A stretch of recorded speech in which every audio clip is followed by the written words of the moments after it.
So thank you so much for joining us today. I'm just going to do a really quick introduction, and I'm going to hand it over to our skilled panel here. My name is Julia Scannell. For those who don't know, I am a project manager with the Community Builders, and we're just so excited to be able to sponsor and host this event today at our newly completed North Commons property. Thank you. Just having this, we were talking about having this outdoor space for community programming for our residents and for the Village Hill.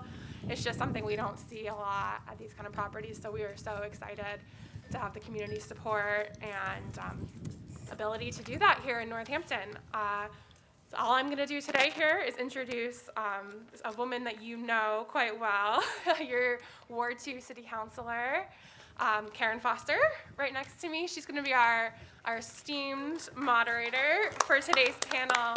Karen has personally helped us at the Community Builders through the city process too many times to count, and I'm sure she's helped all of you in numerous ways. So we are really excited to have her here today with her wealth of knowledge on Northampton, but also the Village Hill campus here and the residents of the site. So without further ado, Karen, give it over to you. Thank you. Thanks everyone for being here. I know it's a little bit of a chilly and windy day, and I appreciate you coming out to join this event and learn more about the history of Village Hill. I'm really excited to be here.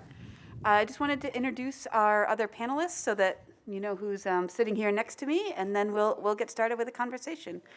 And also, if you have not had a chance yet, there's a box on the table back there. If you had some specific questions that you wanted answered, grab some yummy treats from the Rooster Cafe and you can write down a question. And toward the end of the panel time, we'll have a chance to ask those. So I am here with Bob Fleischer, and Bob has been practicing mental disability law since 1973 with his degree from Boston College Law School. He was one of the lead lawyers in Brewster v. Dukakis, the case that resulted in the closure of the Northampton State Hospital and the dramatic expansion of community mental health services in Western Massachusetts. He and others at the Center for Public Representation assisted hundreds of former state hospital residents to transition to new homes in the community and become active members of their community.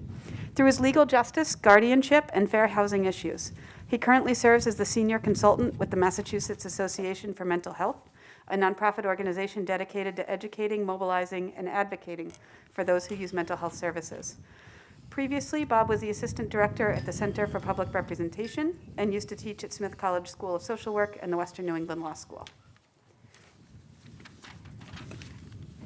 Next to Bob is Jonathan Wright, who you probably all know very well. After graduating from the first class at Hampshire College, Jonathan Wright has been both a community leader and, in his work as the founder of Wright Builders, he has led the area in excellent craftsmanship, design, and building expertise for nearly 5 decades. Beginning as a woodworker, moving into home renovations, and then into custom homes and industrial construction, Wright Builders became known for their promise of thorough completion, timeliness, and remaining always on budget. In addition, Jonathan has become known as a leader in the green building and energy conservation world, working with local and national organizations, thoughtfully engaging community leaders, decision makers, and government officials to respond to the climate and energy crisis. The arc and trajectory of Jonathan's professional career and personal triumphs have been an integral part of the community he shares, unwavering in direction and offering a selfless appeal when he says, "We can do good work, and here's the roadmap." And then on the other side of Jonathan is Clare Higgins. Clare Higgins is the Executive Director at Community Action Pioneer Valley, the federally designated anti-poverty agency, serving more than 30,000 of our neighbors in Franklin, Hampshire, Western Hamden, and North Quabbin regions. Clare worked as an early childhood educator, working with children in many settings for many years and providing leadership for those services. Clare is perhaps most widely recognized for her 6 terms as mayor of the city of Northampton, from January of 2000 to September 2011. That deserves a round of applause, Claire. Thank you. Which followed on a stretch of city council president in Northampton. She left a legacy of forthrightness, fairness, bold policymaking, and strong community-centered values. Clare chaired the Northampton State Hospital Citizen Advisory Committee for many years during its later years, running up to the actual redevelopment. She's currently a trustee of Greenfield Community College and a member of the Wayfinders and Rural Development Incorporated boards. Clare brings seriousness, insight, as well as lightness to the huge task she has undertaken over the span of her career, And, I didn't write this, but I love it, her signature dressing style is self-described as Salvation Armani.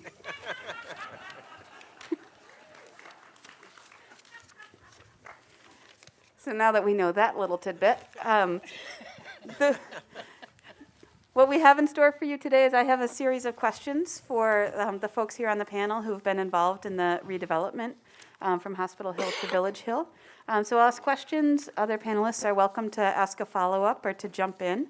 And hopefully we'll provide some insight into this land that we're all on right now. Bob, I'm going to start with you. Can you talk a little bit about what the name Hospital Hill refers to, the aspirations and character of care for the mentally ill, and who lived and died here? Thanks. The Massachusetts built its first state hospital in Worcester in 1850. And it wasn't long after that that the hospital was overflowing, and hospitals were planned in Northampton and Taunton. The Northampton Hospital opened its doors, called the Northampton Lunatic Asylum, opened its doors in 1858. The purpose of the building and the choice of the place is really instructive and tells a lot about what mental health care was in the middle 1800s. There was a big building that you've probably seen pictures of down there. That was the original building designed by Thomas Kirkbride, who was an architect and a psychiatrist. And the building was built on a hill. Virtually every mental hospital in the 1800s was built on a hill. And it was built on a hill because it was thought that the cool breezes at the top of a hill would be therapeutic. And that if people were outside of town, that would be good for them. Because the purpose of the hospital was not to give treatment, but was to give asylum and rest and a place of respite for people for a short period of time, where being inculcated with Protestant religious values, overseen by what was described as a fatherly superintendent, they would be quickly cured and be able to return home. The building, the original building, was huge, but it was intended only to house 250 people, because that was thought to be the precise number of people necessary for cure. And one of the most important superintendent was a man named Pliny Earle, and there's an Earle Street near here. And Pliny Earle was a superintendent from 1864 to 1885. He was the leading advocate in the United States of physical labor for people who were mentally ill. And the Northampton Lunatic Asylum during his time took absolutely no money from the state. It was entirely self-sufficient. The residents, the patients, did all the work. They did the farming, they raised their own food, they raised their own cattle. And Earle came in as a proponent of moral treatment. Moral treatment, if you remember your sociology or psychology classes from college, was the idea that started in Europe that it was really a good idea. It was not a good idea to take people with mental illness and chain them in dungeons and beat them. But actually that there was something to be said for treating them with a firm hand, but with kindness. And Earle was very much a proponent of that. But it didn't take long before he abandoned and became very skeptical of the idea that asylum was a cure and that people would spend a short time and leave. And inevitably, his skepticism, he was one of the first in the country to express the skepticism, it shortly became the prevailing view of treatment of mental illness. And hospitals here and around the country grew and grew and grew as nobody got to leave, because short stays became very long stays. And what the Northampton Lunatic Asylum really became was a place for elderly people and poor people to be placed and forgotten. By the 1950s, there were 2,500 people at the hospital here. The place was no longer self-sufficient. There were 500 staff. Many of the staff lived on the grounds. They lived in the main building. They lived in what's now the columns. That was a nurse's residence, I think. There was a nursing school here, just like there was at most hospitals in the United States. And they lived in houses. Some of the houses are still on the grounds. The brick house at the bottom of the hill, I think, was a staff house. And where the housing development is down there was a series of houses that staff lived in. And that becomes important later when we talk about the closing of the hospital. The buildings were sterile, they were ugly, they were old. They became old almost the minute they were built. They fell into disrepair. Since the state had no history of putting any money into the place because it had been self-sufficient, there wasn't any incentive for that to go in. There was sometimes only one psychiatrist on the staff. There might be as many as 2,500 patients with one psychiatrist. Even into the 1970s, most of the clinical staff here was not licensed, professionally licensed. Many of the staff, even into the 60s and 70s, English was at best a second language, and for some a third. Lobotomies were done regularly in the 1930s, ECT in the 40s and 50s. If patients died here, they were buried in unmarked graves up in the dog walk. You've probably seen the memorial to the graveyard up there. Physical and mechanical restraints were used here indiscriminately. People could spend days and months at a time in their cells in seclusion, sometimes tied down, sometimes not, sometimes clothed, sometimes naked. Their food would often be given to them in a tray, slipped through a slot in the bottom of the door, and they would eat out of that tray on the floor. Elders, particularly even into the 70s and the 80s, elders were segregated in the Haskell building after the Haskell building was built. The front of the Haskell building was what I called the back ward. The back of the Haskell building was the back ward. The elders were in the front half of the building, and people with what was then called mental retardation were in the back of the building. The people in the back of the building had once been at the Belchertown State School, but there was a court order to decrease the census at Belchertown. So what they did is they took a bunch of clients from Belchertown State School, allegedly put them on a bus in the middle of the night and moved them into the Haskell building. So it was a totally inappropriate place for them. It was even more inappropriate than Belchertown State School, which was pretty bad. But that existed until those people left after the consent decree. The hospital was almost entirely isolated from the city, certainly during its first 100 or so more years. This was a city unto itself up here. People lived here. Generation on generation on generation of families worked here and lived here and grew up here. There are still lots of people in town who talk about growing up on the campus of Northampton State Hospital. So it was, and I think the city and the hospital were probably both pleased that it was isolated. This was a place of stigma. The people here were stigmatized. The people who worked here often testify out how they felt stigmatized. And I grew up in Springfield, and the threat when we were in school, if we were acting out, teachers would say, "We're going to send you to Northampton if you don't cut this out." This was the place you were going to go.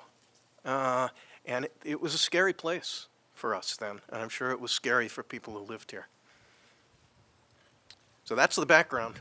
It's not a happy background. The staff tried hard here. They didn't have much money. There wasn't much they could do with what they had. They probably did the best they could in most cases, but it was a difficult place to work and an even more difficult place to live.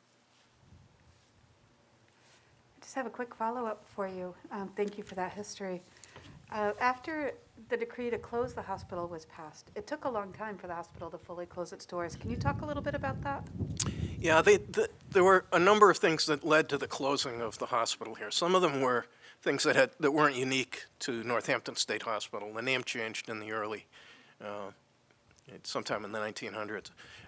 That included the discovery of Thorazine, which is a medication, powerful antipsychotic medication, which meant that some people might be able to leave.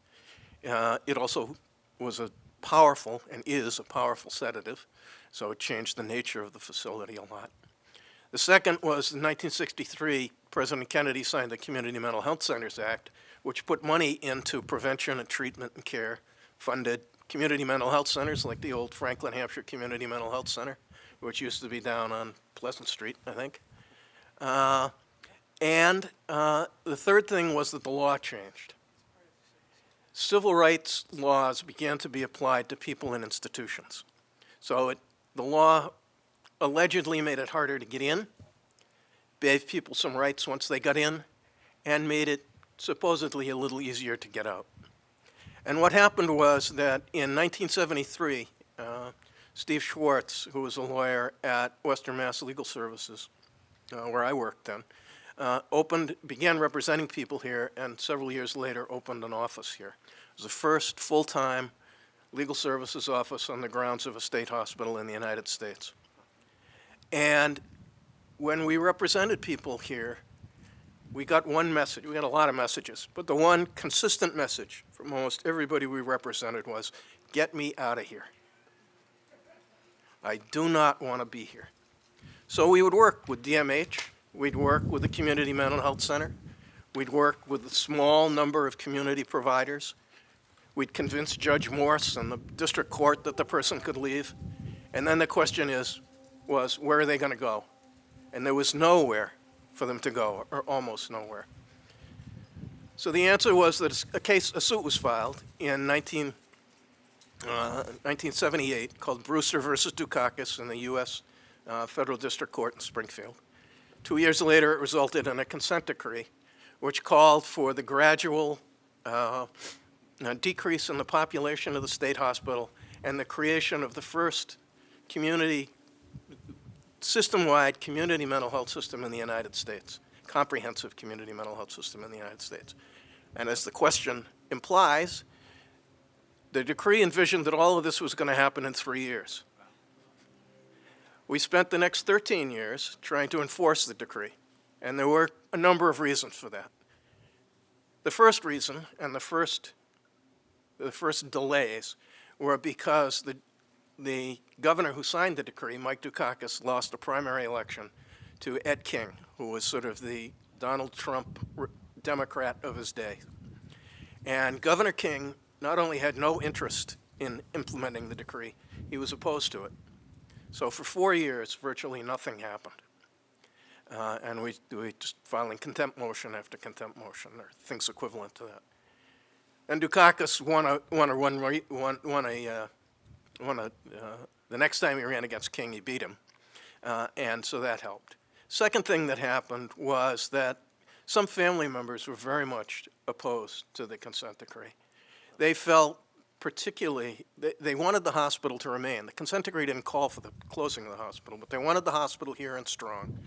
They thoroughly distrusted community providers, or at least were very skeptical of them. There weren't many. They didn't know them. They weren't state employees. They didn't feel it had any guarantee. The state was going to be around forever. The hospital had already shown it could last forever, but they weren't sure that ServiceNet, or Valley Programs probably then, was going to last more than a year. And so they were opposed to that. And they thought the hospital was an important part of their family members' treatment. And the families were a very powerful voice, really powerful. The third was the employees were opposed to the decree.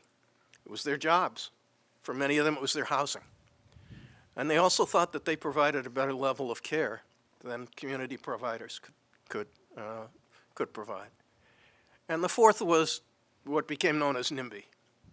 Neighbors were very much opposed in many places to people with mental health issues moving into their neighborhood, particularly in group homes, which was the basic model for residential provision at that time, no longer is.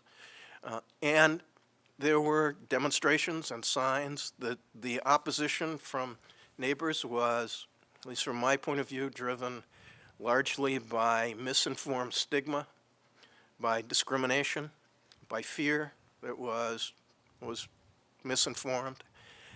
And local governments began to stand behind the neighbors who were opposed to this. Springfield was probably the worst in terms of resistance. There were some really ugly demonstrations against group homes in Springfield. But Northampton, despite its reputation as a welcoming, open, tolerant community, was not an exception to the rule.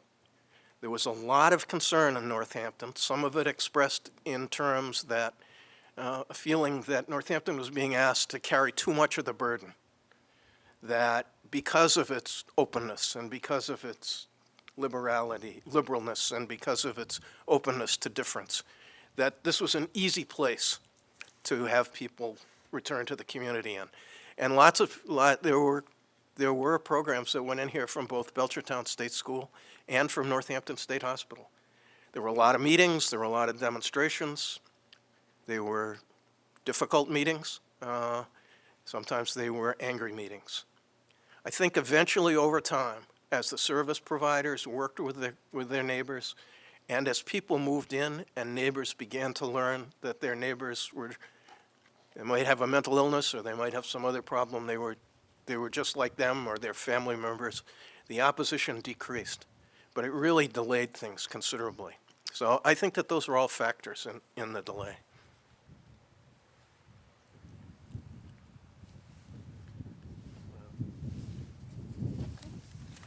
So thank you for that great overview. And Claire, if it's okay, I'd like to jump ahead to you and think about the redevelopment. And if you could talk a little bit about the city's original redevelopment for Hospital Hill and, the sort of public process and what that, kind of take us through when it was understood that it could be redeveloped through the actual work. I think that there were a number of processes. There wasn't one process, right? So the consent decree was, in the early 80s. At that time, the state put together a plan for the reuse of the state hospital. Then Mayor Musanti put together a citizens reuse committee that looked at the redevelopment of the state hospital. But it was still in the state's hands, so it wasn't going to Northampton had very little control over what would happen while it was still in the state's hands. So when Mary Ford was elected, there was a discussion about preparing for the use of what was going to happen here by doing specific kind of zoning that would give the city much more control over what happened here, because the underlying zoning would have been sort of suburban housing, right? And so that wasn't what anybody really wanted to see here. We weren't quite sure what we wanted to see here, right? But we knew we didn't want to have tract homes. So, so that zoning discussion was probably the first sort of Northampton putting its fingerprints on what could be the future use of the hospital, right? I want to go back again to the two studies, though. There was the state study, and then there were two studies that the city commissioned, one by a firm called Lozano White, and then another one that was done by what I think is now the Donahue Institute at UMass. But it was looking at what would happen here, right? And I think the needs of people who had been living here were not particularly taken into account during either of those studies. The state did, in their study, say that we have to find some place for these people to live, but they weren't really that directed, right? There was a lot of discussion about what could be up here and how could we reuse the current buildings, right? In both of those studies, what could be in these buildings? The old Main, which kind of wrapped around right up here, and and all the other buildings down below, and a lot of discussion about that in those studies. The city didn't worry at that point about what the buildings would look like. It really was what could the land use be, no matter what the building was sitting on top of it was, right? I went to my first meeting about the Northampton State Hospital in the mid-'80s or the later '80s when Weld was governor. And one of the actions that he took was plugging the sale of the Northampton State Hospital into his budget in order to close a deficit that he said he inherited from Mike Dukakis, right? So he said he was going to sell the property. Well, it basically was a brownfield, right? It wasn't a property anybody wanted to buy. There were tunnels running under here. The heating was done by a heating plant that sat down by Earl Street, and it was pushed through all the buildings. There used to be a big smokestack. If you look at earlier pictures of the hospital, I had the honor of blowing up the smokestack, by the way, which I will say was fun. There was asbestos in those tunnels, an unknown amount of asbestos. Every single building had lots of lead paint in it. So there was real challenges in these buildings in terms of reuse. And remember what they were built for. They were built to hold people with mental illness, but they were built with cells, right? The thick walls, the walls were this thick, right between each. there was no easy way to reuse almost any of the buildings. And you'll note that the buildings that have been reused, really are the buildings that were the buildings for people who were employed here, not people who were imprisoned here in some, if that's fair to use that word, but who were placed here against, many times against their will. Those buildings weren't particularly reusable, right? So there was the building up here, and then there was building that where now Colmorgan L3 Keogh is. There was a building on that side, also really difficult to reuse. But the city, in all of the plans, in all of the city's thinking, was thinking about a mix of commercial and residential, trying to think about how to do commercial and to do residential. And there was a particular focus on affordable housing. There was always discussion about affordable housing in every single plan. There was a discussion about affordable housing. So the very first meeting, as I said, that I went to was about trying to get the bill that had been sitting in the legislature moved that would actually surplus the property and allow it to be moved towards being redeveloped. So 86, okay? 82 was the first reuse committee. The bill passed, I think, in the mid-90s, and I might get the date wrong. I had it somewhere. Later 90s. No, sorry, early 90s, because I was appointed to serve on the Citizens Advisory Committee by then Governor, who was the governor then? Governor Romney? Nope, it was Salucci. Yes. So it took a really long time to get the bill through the legislature. And you know why that happened? Because the Boston State Hospital was also on a bill, and the legislator from Boston didn't like the terms of the bill for Boston, so he was holding up Northampton. That held us up for years in terms of the redevelopment here. It had nothing to do with the merits of Northampton's case. It really had everything to do with Boston. So surprising in a state that's usually so caring about the people in the western region. So it was shocking to me. And so we did get the bill finally passed. The CAC was formed. The CAC was a broad group of citizens, including representatives from a lot of different stakeholders. I think the final list of the CAC members is on the city's website, and if the weather was better, I have it on my pilot, but I'm not going to, my tablet, but I'm not going to be able to look at it. But included members of the Chamber of Commerce, members of people who worked with the folks who had been here. There was a whole broad range of folks. Smith College had a seat at the table until Smith College didn't, because they wanted to buy a piece of property, and then they had to get off the committee. Neighbors were on the committee. The neighborhood counselor was on the committee. So it was a kind of a broad range, thinking through what were the possibilities up here. The property didn't come directly to Northampton. There was a bill that did some directed dispositions directly to Northampton early, and then created a master plan for the core of the campus here, right? So Smith Vogt got all of the surrounding property that was fields, pretty much. The community garden came to the city for the rec department. There was some various plots or lots that went to the Northampton Housing Authority that they redeveloped. There was Jesse's house came to the city, and so did the house down on Earl Street. I'm spacing it out. The old was originally a cot shelter. So I'm just going to take a little aside here, but that building was occupied by people because there was no homeless shelter in the city, and they occupied that building when Dave Musanti was mayor. And that actually enlightened Dave even more than, he probably shouldn't have had to been so, he should have known, but there was no place for people who were homeless, right, really to be. So that became a part of the beginning of the homeless network that has grown since then. We're still talking about sheltering. We're still talking about lack of affordable housing. But that many years ago, we were worried about that particular building that came to the city, and so all that happened. But we still had this core piece that hadn't been developed.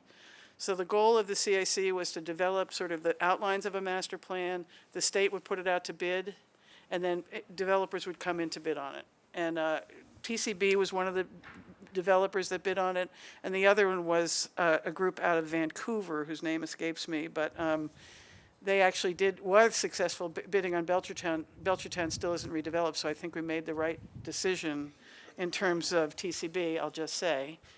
And we began trying to think through all of what had to happen up here. And really, like, you can have a plan on paper, but that's not actually what happens, right? Like, we had a plan on paper, but that's not actually what can happen when you actually put shovels in the ground and try to figure out what's going to go where, right? The city always had these big ideas that people would want to come here and create a startup tech company, or I think Mary Ford at one point wanted to have a sound stage here or whatever it is for movies, because 2 movies got made here during the time that it was unoccupied.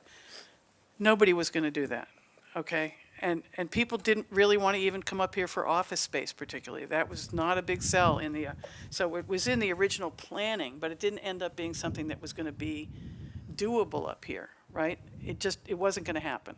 And, you know, what you think is going to happen based on the knowledge that you have in 1982 and 1986 and 1996 are very different than what the real economic conditions are at that time, at this time, right? Like, it's easy to look backwards and say, well, why didn't they?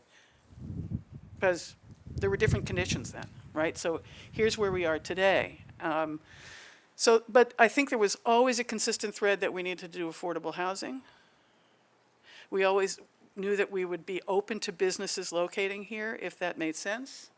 And then we also knew that we had an obligation to the people who had depended on this for shelter and housing, the people who were involved with the Department of Mental Health. Now, there were guidelines that we aimed at. We also knew we wanted to do assisted living, right? So we went through an RFP process. Mary Ford was still the mayor. I was the chair of the CAC. We went into Boston, met with the developers, and the state awarded the contract to TCB, who had a lot of these elements in their plan.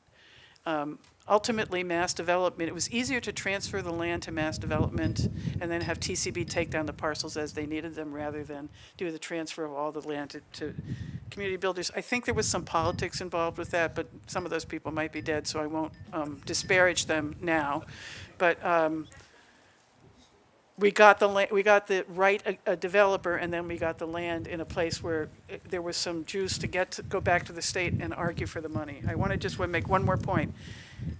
Things changed all the time, but there were some consistent pieces that always stayed the same. There was market rate housing, there was affordable housing, and there was some recreational opportunities. There was preservation of green space and trees. All those things stayed no matter what we were going to do. The state wasn't able to sell the property because it was unsellable. In fact, they had to actually invest into this brownfield because they created the mess and it was time for them to clean it up. And, you know, TCB wasn't going to be able to do the work unless there was a significant state investment in cleaning up this property, and the state finally came through. I will say that every time we brought somebody from the state here to say, look what you have to clean up, they would fall in love with Old Main and say, can't we reuse this? And so we would have to have that conversation over again. And at one point, there was actually a ballot question, non-binding ballot question on the Northampton ballot to save Old Main, which failed. So, but ultimately, here's where we are today, right? And I'll tell you, when I look at the list of what happened here, I'm really happy about how many affordable units are here, because that was the key piece of the vision, was actually affordable housing and jobs. And the market housing was to help carry parts of the affordable housing, quite frankly.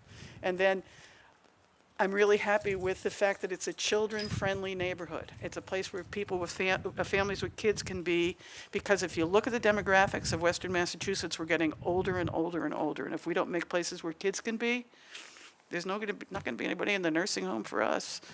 You know, I mean, let's just face facts, right? We need those people. We need young people to have places that they can live and grow and take our places, right? And we're struggling with that in Western Mass.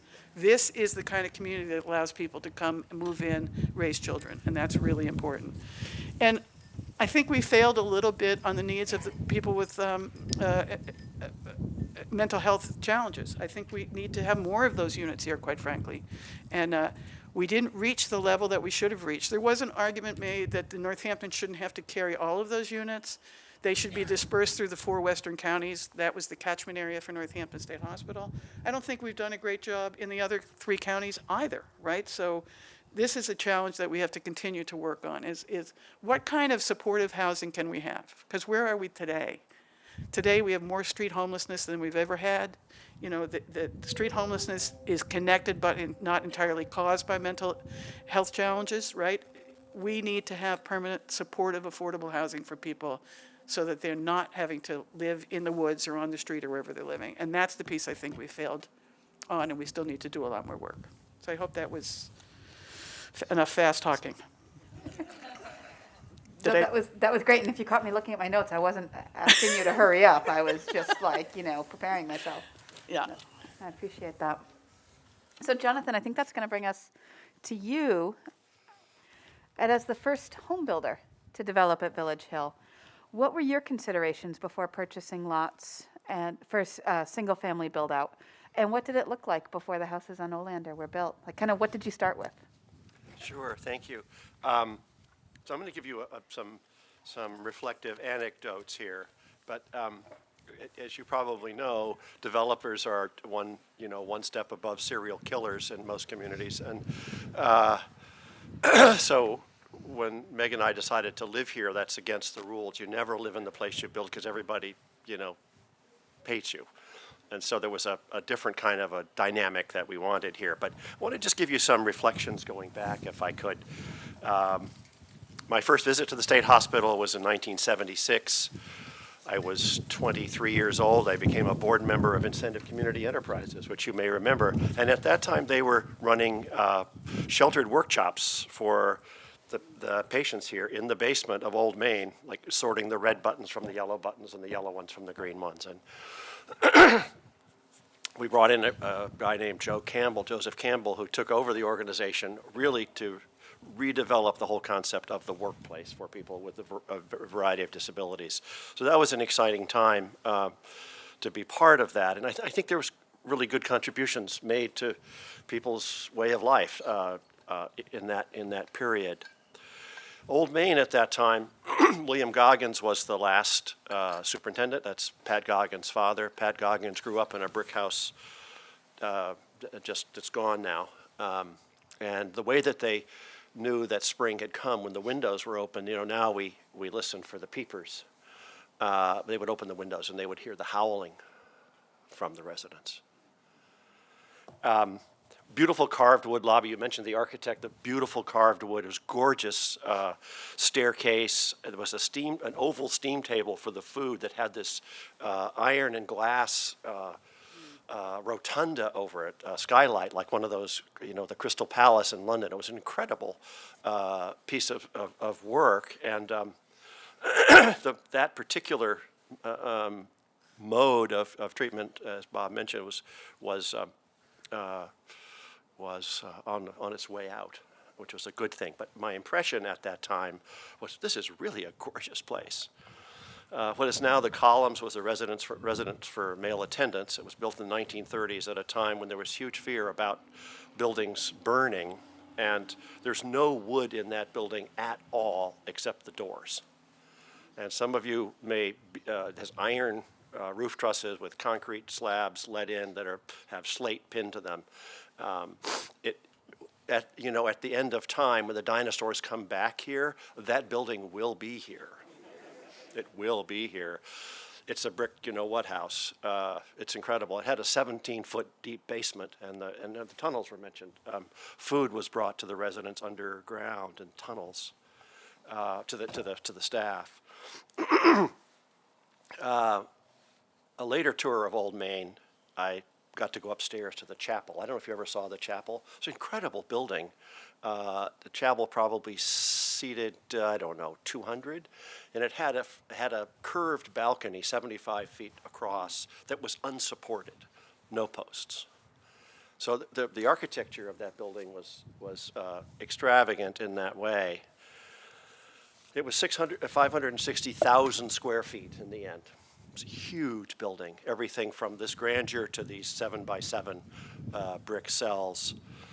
The last year that the buildings were heated up here, kept above freezing, the steam plant went through 1.2 million gallons of number 4 oil. When people talked about, we got to reuse Old Main, I said, well, first of all, you're going to have to come up with 6 million gallons a year to keep people from getting frostbite. So,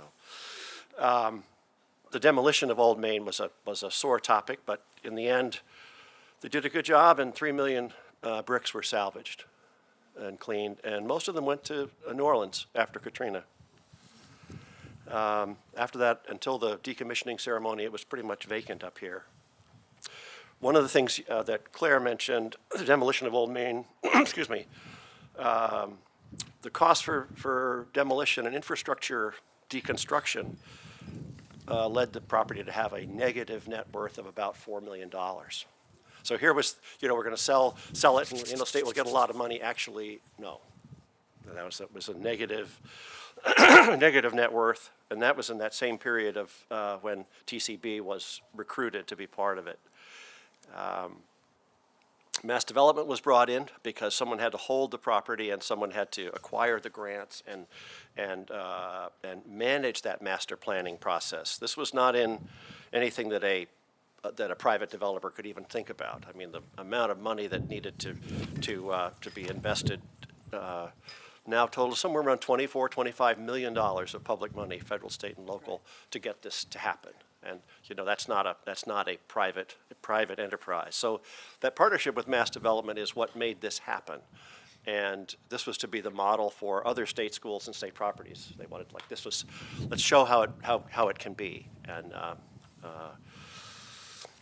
these are all going to be public streets, which is the case except for Higgins Way, which I gather is a cult that you formed. Yeah. So. Pretty much. Yeah, pretty much. Yeah.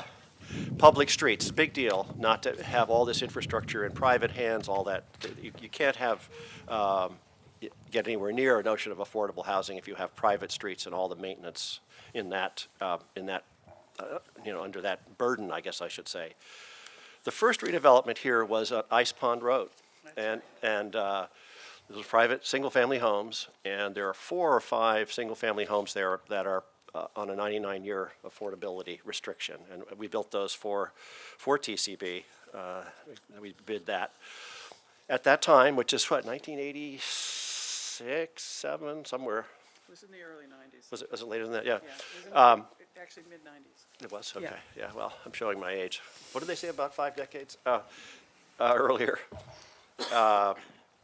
The subsidy requirement for people to be able to afford that at around 80–90% of median income was $100,000 a unit. So the cost of affordable ownership is difficult, and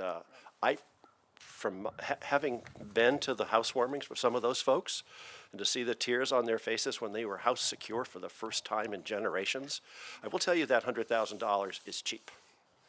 And I think we need to do more of that. But as TCP folks will tell you, Julia and Rashana, funding for home ownership, affordable home ownership, is extremely difficult to secure, and with the cost of land and construction, it's a tall lift. The phased master plan, and it was a master plan that was a working document. The first notion was that we would have estate lots back here, and a thriving Main Street, with bustling shops and restaurants, and housing where Beech Tree Park is. That was all going to be much more dense, and it turns out that really some of that didn't work. There was no market for the commercial and the restaurants and the stores. I built the gatehouse and tried to put a restaurant in there, and that's where the sheriff's office is now. So, Richard Henderson's a name you may not know. He was the vice president for real estate at Mass Development. He took an incredibly strong personal interest, and in that beginning of that planning process on site, there was a thorough inventory of trees, and 70 essentially sacred trees were identified, and 223 on the watch list. So it was really almost an arboretum approach, which is not a developer's concept. And he really set the tone for conserving what could be conserved in terms of the land, the parks, and the trees. And he kind of set that in motion, and it really means that we have the trees that we have here today. So we thank Richard for that. And he was incredibly detailed. When we had just moved in, I looked out late one afternoon, and Richard was just standing in the street looking around. And he's a senior vice president of a major Massachusetts agency. And I asked him to come in, and we chatted a little bit. Megan and I shared our dinner for two with one more, and he said, I guess I need to call a cab. And I said, well, where are you going? I'm going to the bus station. So here's a vice president of real estate for Mass Development who came out on the bus and needed to take the bus to New Hampshire to see, before he was going to the weekend to see his daughter. I mean, he walked the talk. This was meant to be a walkable community. That's why you see the 8-foot paths and some 5-foot sidewalks. It's very much a hearkening back to what we now call it new urbanism, but really the paradigms are in the early and mid 20th century in California, where there were narrow streets, small lots, back alleys, and far from the 24-foot wide sweeping roadways and 30-foot setbacks of suburbanization. And what drew me here was the excitement of all of that, but it's a place where with the support of TCB and Mass Development, it was possible for a smaller entity to do something interesting. There was no way we could invest in that kind of infrastructure, but we could take bites, and they made that possible. I also had a conversation with the mayor and with Wayne Fiden, who was I said, so, you know, we've done some development in the areas around town, and you don't want us to be doing development in the places where there's development possible, because it's sprawl. And I said, so what do you want? What can we do that you would like? And that's how it started. I said, so, well, let's do State Hospital.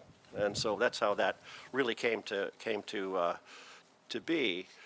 You'll see that the houses are close to the street. The porches can be no more than 10 feet from the sidewalk.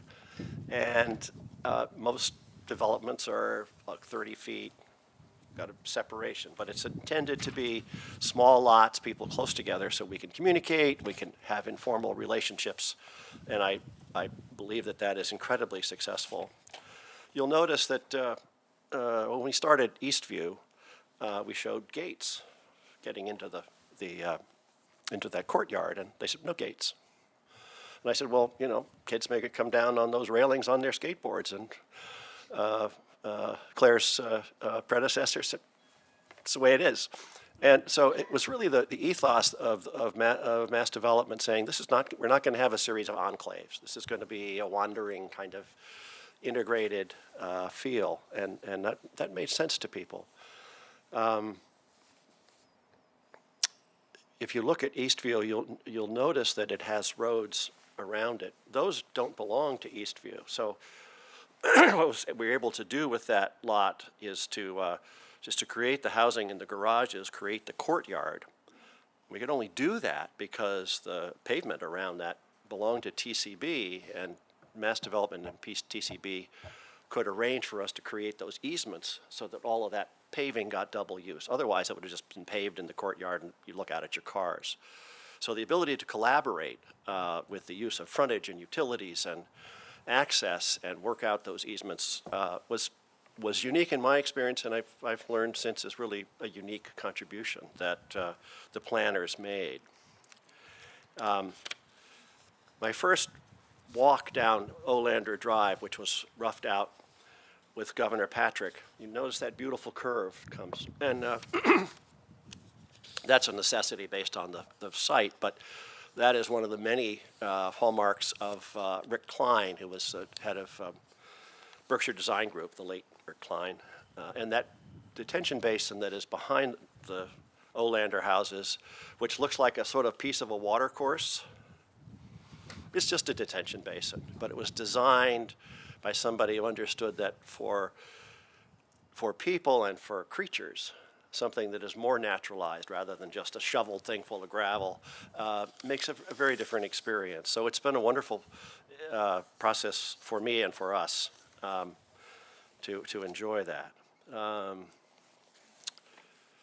So the architecture here, I'll just show it to you. This is the design manual, and the original study done by TCB, by CBT, my alphabet soup here, identified 4 periods of robust domestic architecture in Northampton.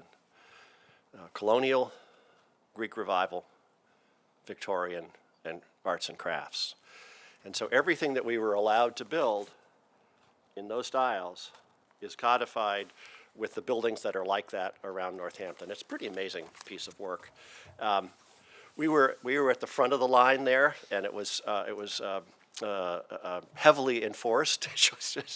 It was a almost sometimes grueling process, but over time, the various kinds of details became second nature to us, and we could vary the building types within those styles. And so it means that the idea was that Northampton's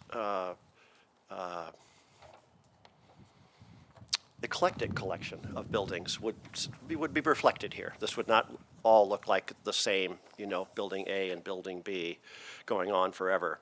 The master plan foresaw smaller single-family homes, which didn't materialize. The first Pecoy project, there were supposed to be houses at $219,000, and they never happened.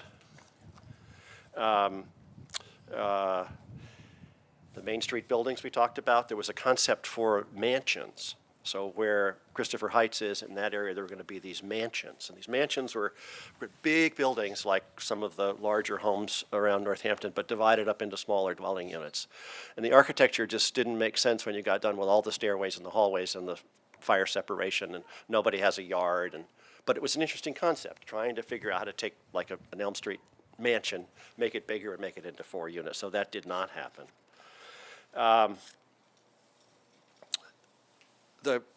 Our country is about 2 billion square feet overbuilt in retail and commercial space.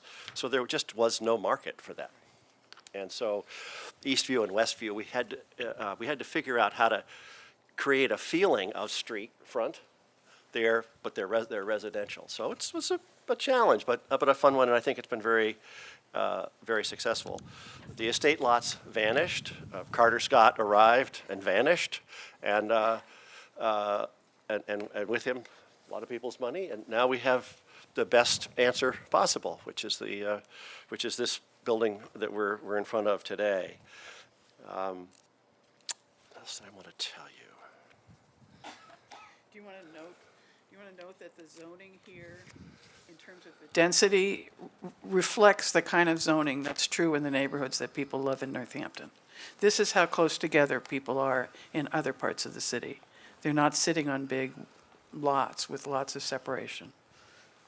Yeah, the process of permitting here actually was pretty easy. It's a 40-something, that zone. I forget what it's called, but we just had to maintain fire separation, and so a lot of opportunity to innovate. Here at Meadow Run, we could bring that alley around the back, so there are no driveways between buildings. So we got more use of the more green space, more privacy, less cars, and all of that's been kind of an amazing experience, which could not have happened without TCB's leadership and support and participation, and of course Mass Development's access to the funds and guiding of the whole process. We found a few surprises here.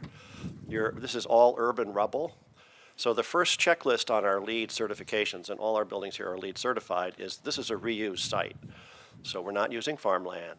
We're not, this is not displacing vegetables. This is urban rubble, and behind Ken Albert Norris' house, there's the remnants of an old roadway that's 14 inches thick, reinforced concrete, and need everything just up to, but not including tactical dynamite to get it out of there.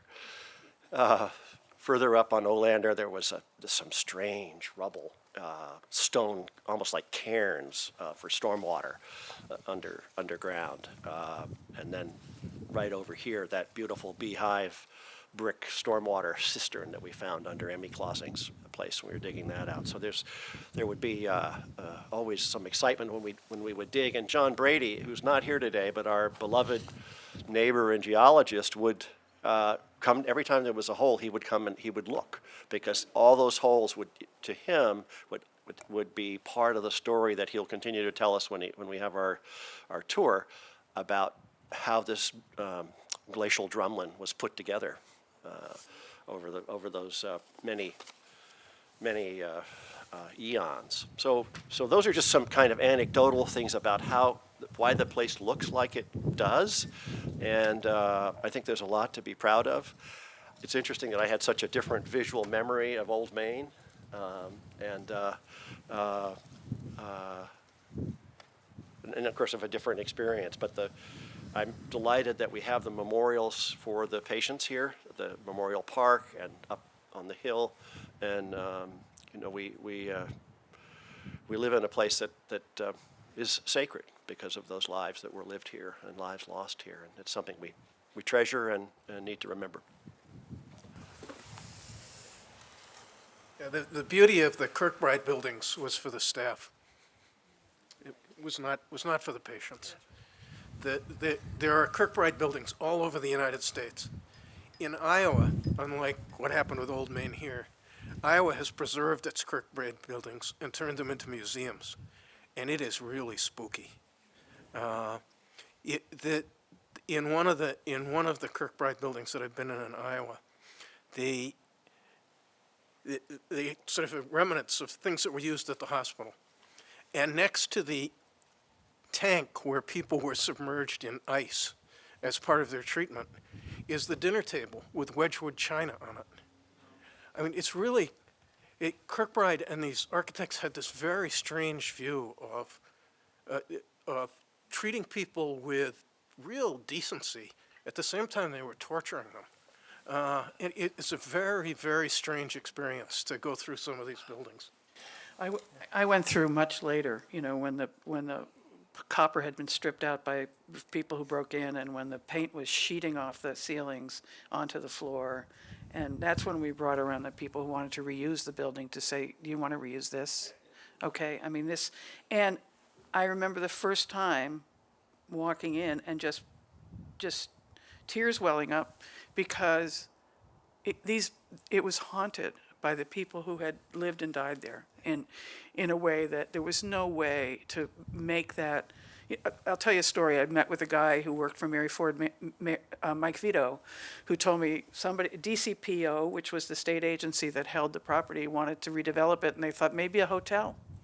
So a guy called and said, we want to do a hotel there. And Mike said, you don't really want to do a hotel there. And he said, yeah, we really do. Look at how many square feet, blah, blah, blah. He said, you really have to come see it before you decide you want to do a hotel. And the guy came, spent 15 minutes in there and said, you're right, we can, everybody romanticized these buildings. Everybody romanticized the era. They were gorgeous. And they were so terribly haunted at the same time. One of the former patients organized against the referendum to save Old Main. The people who had been kept in there had no interest in seeing that building survive. That's right. It was for them. It was a traumatic event just to look at it. Yeah.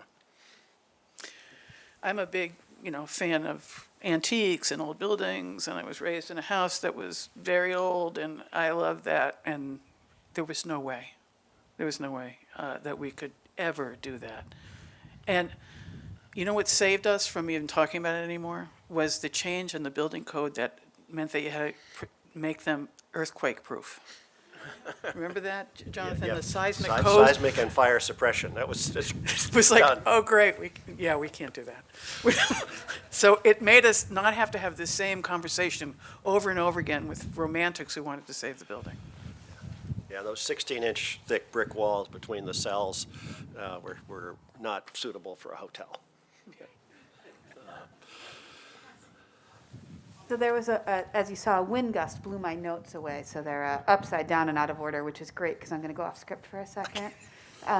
But as you all were talking, and Claire and Jonathan, you both kind of touched a little bit on what the original vision was versus what's here today. But I'd actually love to hear from you all as you talk about the history of the place and the patients being here and the staff living here to what it is today. Kind of how that feels in terms of honoring the people who were, patients here at the state hospital, and just sort of how that feels as an evolution from what it was to what it is now. Feel free to go any order here.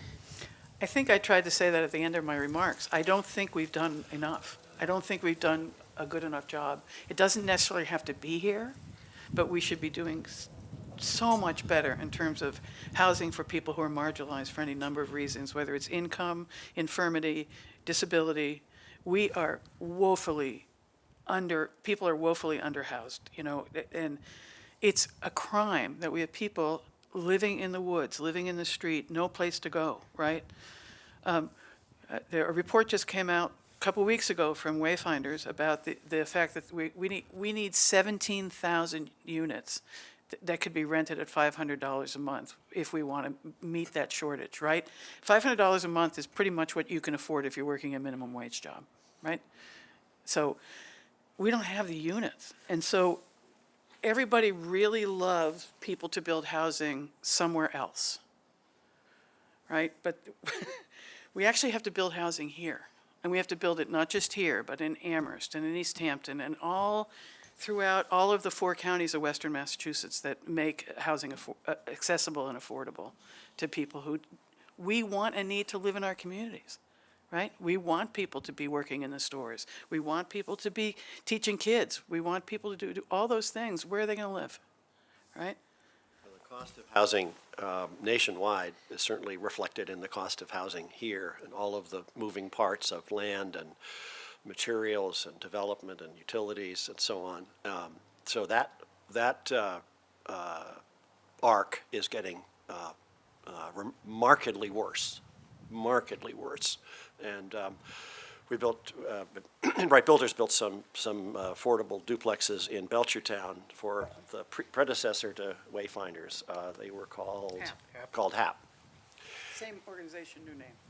Yes. And over the 9 months that we built those, Stuck with the old one. I should have stuck with the old one. over the arc of those that 9 months that we built those 12 units.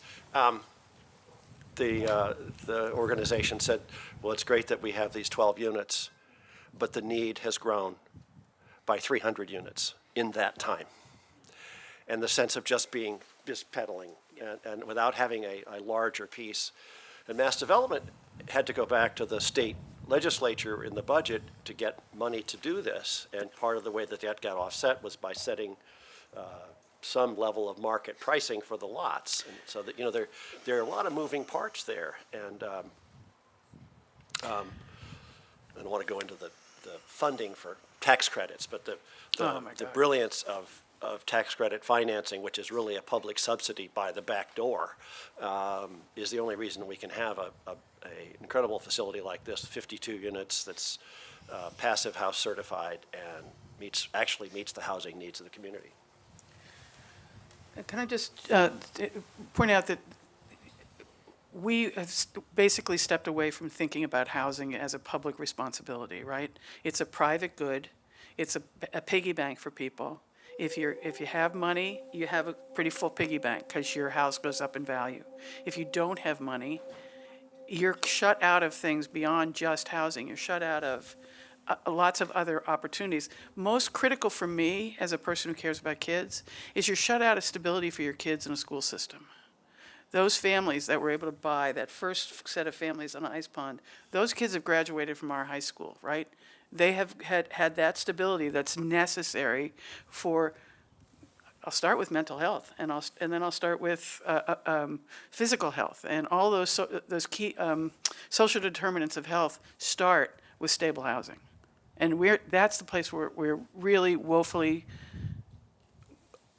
woeful is even too mild a word. It's a crime how under-resourced we are for people who need housing. And the people who, they're going to vote the right way. but they don't want to risk what they perceive as the value in their home by letting somebody build next door. Well, you know what? The data shows that the value of your home doesn't go down if somebody builds next door. It doesn't go down if they build an apartment building next door. New York's an example. The value doesn't go down. It's about where people want to be and where they want to live, and we have to be much more welcoming than we are now. When I developed the 4 duplexes in Florence on Hinckley Street, Hinckley Trace, there was an incredible outcry. My attorney said it was the ugliest public meeting he'd ever been to. People now love it, and one of them wanted to buy one for his mother and so on. But in the moment, half of the people said, "You're going to build this, and my property values are going to go down." And the other half said, "You're going to build this, my property values will go up, and I can't afford to stay here." That's right. There was no middle ground.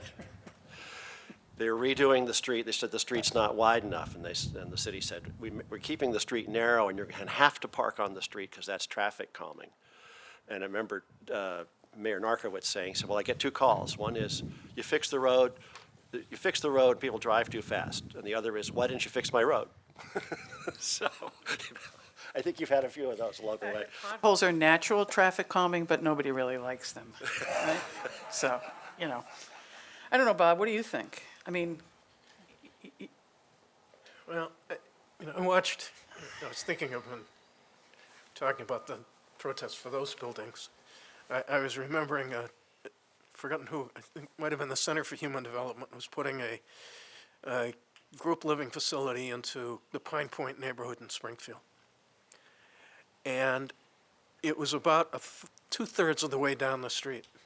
Every house on the street had a sign in front of it that said, "No crazy people in my neighborhood. Keep the nuts out." All this sort of stuff. What ended the protest, and they were out there marching with signs, and people were trying to move into their homes. These were people who'd moved out of the hospital trying to move into their homes. What stopped the protest was a group of Sisters of Providence came down, put on their habits, which I think they probably hadn't worn in years, and came down and began a 24-hour prayer vigil for a week in front of the group home. And the neighbors went away, and the people were able to move in. It was truly a moment of grace, and amazing stuff. And I think this stuff just has to be overcome. It's just, mass and caste. We have homeless problems here, but California is just unbelievable, and Boston is a real problem. And the promise of the consent decree, I'm sorry to say, has not been fulfilled. I agree with that.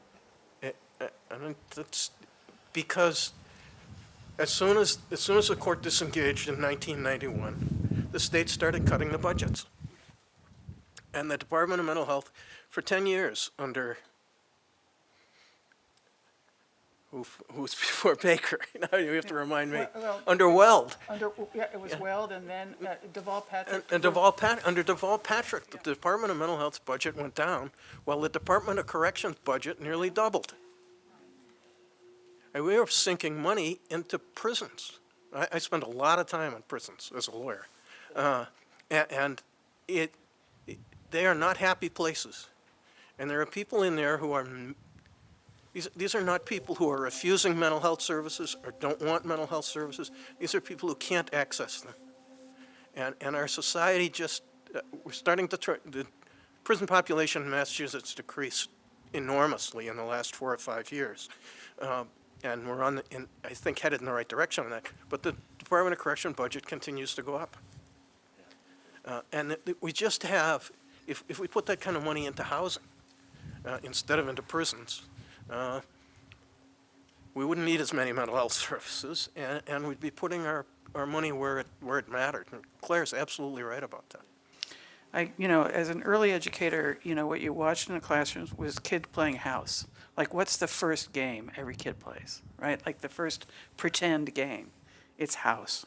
It's like, I'm going to make food, I'm going to go to bed, all that kind of stuff. It's so deeply ingrained that we need our own place, right? My daughter teaches kindergarten, and my wife's a nurse, and so one of her units, one of my daughter's units, is community helpers. So my wife would go in dressed in her nurse's outfit and give a little talk about a nurse, and she'd give people pretend to draw blood and stuff. And this was in Lawrence, and one of the little kids in the class came up to us afterwards and said, "You're really, really cute kid," and whispers to my wife, "I live in a hotel." And I went, "Oh, jeepers." It's just tragic.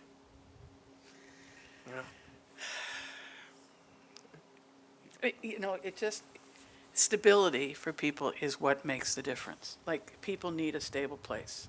If you don't have that stable place, all that other stuff can't happen.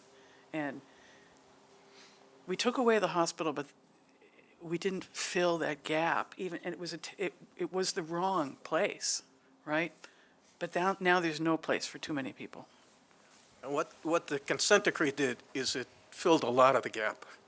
Because when the hospital closed at Danvers, or when the hospital closed at Foxborough, or when the hospital really downsized at Taunton, and these other Massachusetts state hospitals closed, there was nothing there for people.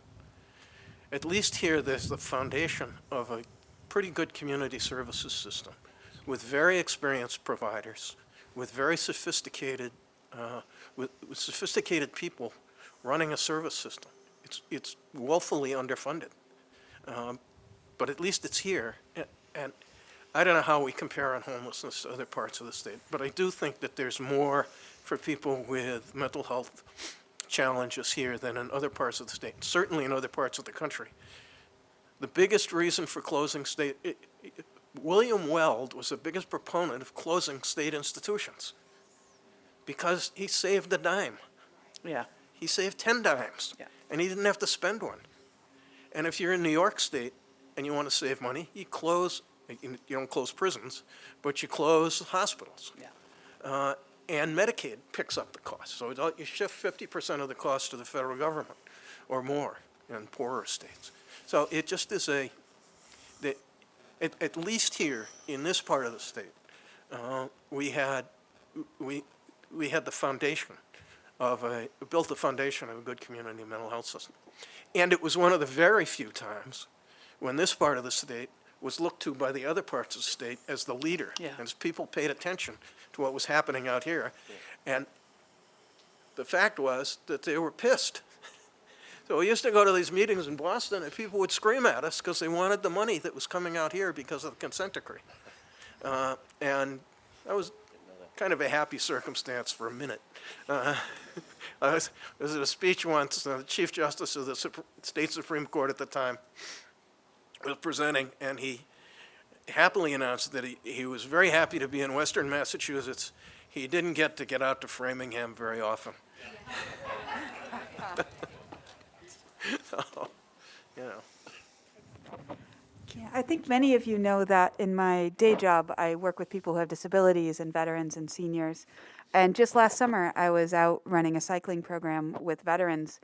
And a veteran who had come to participate was telling me about his new apartment and how he had just gone to Target and gotten curtains, and he's got this beautiful view and was putting artwork on the walls, and how much it had made a difference to his life. And just making conversation. Oh, where are you living now? Oh, up at Village Hill. I have one of the brand new apartments on Village Hill Road. And it just filled me with such incredible gratitude for the dignity with which he was living then. And, these are sort of what we were talking about, but that redevelopment, it's not enough. And for those who are fortunate to have it, the difference it's making in lives. The question that Sue actually just brought me was, are you done building? And we know there's one more parcel, and I don't know if any of you have any insights, thoughts, or anything to contribute there. In front of Haskell, yeah. I'm out of this.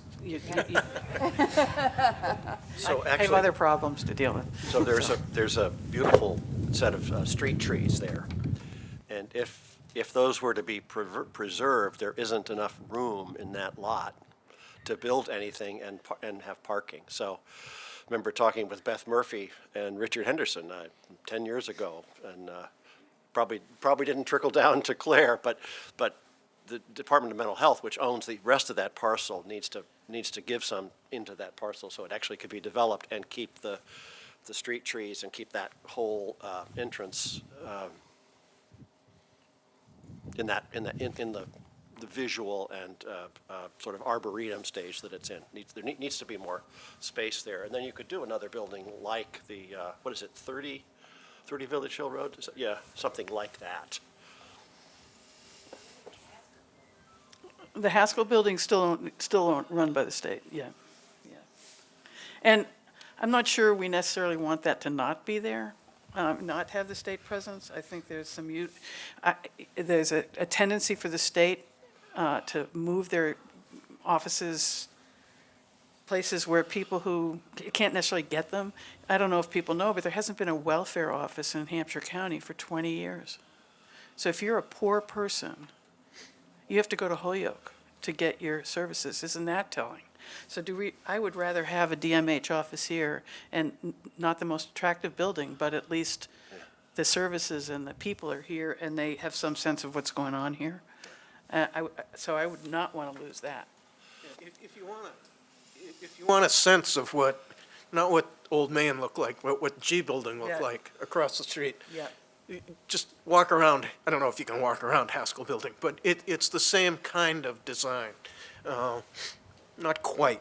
The nurses' station, you can still tell what the nurses' stations are, or you can still see the sort of cafeteria sort of deal. So there's a lot about Haskell Building that looks like what was.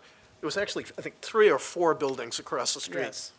D, E, F, and G, I think. And they were much bigger than Haskell. Much bigger than Yeah. Haskell. Yeah, much bigger. And there was some desire to try to figure out how to reuse them, and they were just as non-reusable as any other building. We actually helped to work on a study for the first River Valley Co-op building first store to be in there, and it was a non-starter, but yeah. And, I mean, I'll just note that Sue Stubbs is here, and I give her credit for being moving her organization up to the Hill. I think that makes a lot of sense. I think we had a few fights about it at one point, Sue, but I think it makes sense for it to be here. You know, Claire and Jonathan, you both touched on it, and then Claire, you sort of just alluded to it again. I'd like to talk just a little bit more about the original concept for the build-out versus what we have. And interesting that the original concept, of course, included much more retail, which talked about in the economy just wasn't supporting that. But I know the original plans also called for more community space, childcare, industrial. And I'm just kind of curious, kind of as that developed, if you have anything you'd like to say about, kind of what went on there. You know what's interesting to me as you do plans, like you're building on plans that have been done before. So those numbers really built on the UMass study and the Lozano White, and then the whole set of that looked at the economy at that time and what were the jobs, and they were industrial and there was a need for office. But even the state study said that there may not be as big a need for office, right? So it was sort of this aspirational thing, so it kept running through the plans, but that doesn't necessarily mean it was the right decision to have it in the plan, right? And the market eventually told us what was going to happen up here, because the market wasn't there for office. And interestingly enough, today, post-pandemic, if we had built out the kind of office that was called for in some of these original plans, they would all be empty. Yeah. Right, so, plans change, plans react to the moment that you're in and what's going on in the market at that time, and I think the mix ended up being pretty much right, okay? Now, buildings are buildings are buildings, right? So things that are currently one thing can turn into something else, right? I mean, Yes. So there may be buildings here that are one thing that may turn into something else again, right? There's a big building in a residential neighborhood in downtown Northampton that, took 3 buildings down and put up 1 single residence, okay? People were unhappy about it. It could be filled with apartments in 50 years, we don't know, right? Like, some of those big houses on Elm Street at one point had single unit apartments in them too, right? So things transform, So we have the footprints, we have the buildings, who knows? 50 years from now, we won't know. And somebody will romanticize what was here before and not want anything to change here, right? So, The one major business location that we have here is Cole Morgan, and Bob Sainer, who was president of Cole Morgan, when they were making that decision, insisted that they stay in Northampton. Right. Otherwise, it would have gone to Holyoke. I'm glad they're here. I mean, they do what they do. They do it well, and it's 420 jobs. I just don't understand why all my outreach for a restaurant where the sheriff's office is didn't fly. I mean, you can serve 300 people for lunch every day. What's the problem with that? but we know industry has left the country, Yeah. right? So not just our valley, but really the country. So we have to Biden's thinking about how you reindustrialize. It's been a question for the last 3 or 4 presidents. I'd love to, in deference to the cold, move toward wrapping up. And from each of you, I'd like to hear a final reflection. Like, what is something from your role in the redevelopment of Village Hill, or your, role, or just as it's been done? What would you like us to take away for folks who are living here, or folks who are working here? What do you want us to really think about as we move on? Well, I'll go first, since I'm first here in line. I was thinking as Claire was talking about building reuse, there's really interesting writing about the reuse of institutional buildings, institutions, how poorhouses became houses for people with leprosy, became institutions for people with mental retardation, became something else. As the deviant group that was defined by society changed, the use of the building changed. This is the antithesis of that. That's the beauty of this to me, is this tore down. Instead of reusing the Northampton State Hospital as a prison or as a juvenile institution or whoever we wanted to marginalize at the time, we tore it down and built housing. And I think that's, for me, that's what, as I drive by this all the time, or sometimes drive through to look at it, that's what I get out of it. This is a great reuse of a place that deserved to come to an end. Its time had ended. The time of large state mental hospitals was over.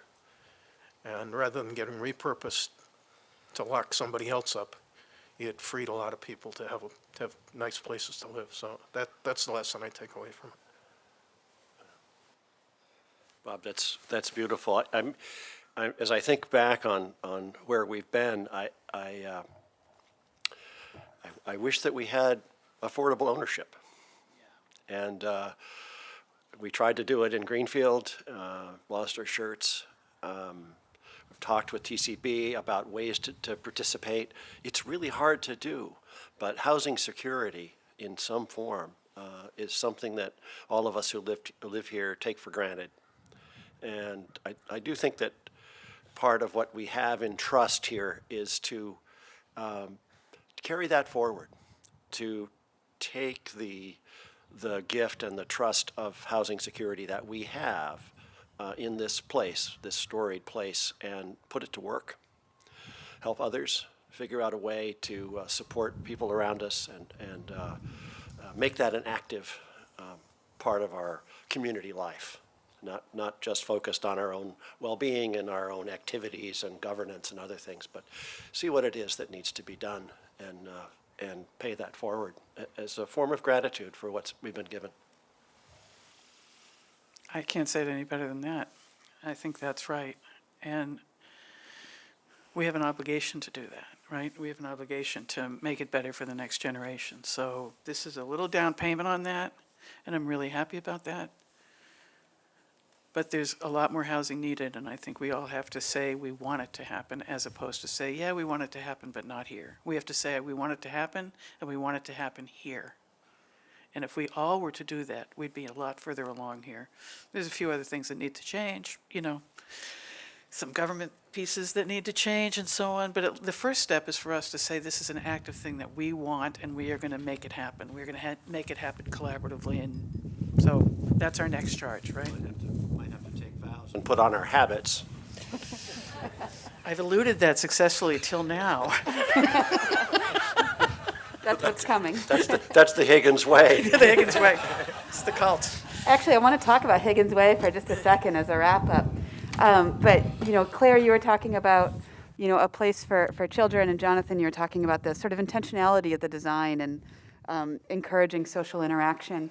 And you all know I have 2 young boys, and when we had to start remote schooling, my youngest had just turned 5, and my older son was 7. It's been a lot. But the very first thing I did was teach my 5-year-old how to ride a bike. If we're going to be home, this is what we're going to be doing. And there is a private drive near me where I taught him to ride. And, early on, people were nervous, everybody was on edge, and we were asked to move on. So we did, and Higgins Way became kind of the place where we really did our biking. There's a pretty good hill going down, and then you can bomb around the bottom and go back up the hill. And we used to, before school started each day, come over to Higgins Way and do hot laps on our bikes every day. And there was an energy and an enthusiasm and a warmth at doing our hot laps through Village Hill that doesn't always naturally happen everywhere. And it was just, there were usually people on their porches that would kindly wave and say hi. And That's great. it's kind of a lovely dose of social interaction before remote school would start. And that's, that vision, just that little chunk of it come to life. And, as the Ward 2 counselor, it's really quite a privilege to represent this neighborhood. I love doing it, and the role you've all had in establishing this, it's really something pretty special. Great. Thanks for that story, too. Yeah, that's great. Yeah. Julia, did you have some final? Come on over. I'll share.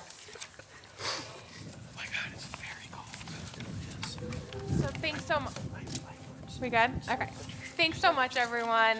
Thank you to our panelists, to Karen, everyone. This has just been a really amazing learning experience for me here. I've been with the community builders for over 5 years, but came in as we were into our second phase of development here at Village Hill. And I know a bit about the history, but to just hear about all the decades of work that went into for us to be able to come and build buildings like this, we can't do our work without people on the ground making the impossible happen for decades before you get the final product, and really decades of active redevelopment here before we see a building like North Commons. So I think we should all get together and do it a lot of other places. And I know, Jonathan, we have a lot of conversations about that. So hopefully we can do that. I want to thank everyone for coming out in this cold weather today. I'm not going to keep you here much longer. I just want to give a special thanks to the working group who put together this event you see today, and a few more we're going to have going forward. So Beth Graham-Taxby, Sue Stubbs, Nick Warren, and Jonathan have been working tirelessly together to put together some panels about what community looks like, what community at Village Hill looks like, and the history of not just our buildings, but also the ground our buildings are on. So I also want to thank my colleagues at TCB, Wilson Darbin, who's here today to help organize everything, and Rushton Crowley, who I think some folks know, but she couldn't be here today, as well as how Francesca, you brought up Sarah and Cece and Carmen, our folks on site who are here working with our residents every day, who do a great job. And Claire. And Claire, of course. Sorry, I'm just going to get there. I got a little off track. Mass Development, Claire, who's come out and I think had an interest in learning more about this event too. And I promise I'm not going to keep you for too much longer, but Northampton Open Media, who has been here providing really phenomenal sound service. This event has been recorded and will be posted to your website. So folks who maybe couldn't attend or want to rewatch have it there. Rooster Cafe at ServiceNet provided our delicious catering. And I just want to let you know we're going to have on May 17th the official ribbon cutting of our beautiful playground you see to the south here. And then pretty soon we're going to have some news about our next event. I think Beth is going to be providing us with some information about that shortly. So be on the lookout for a walk around about the social history and landscape of the Village Hill area. So thanks so much, everyone. I hope everyone enjoys the rest of their Saturday night, and please take some food home.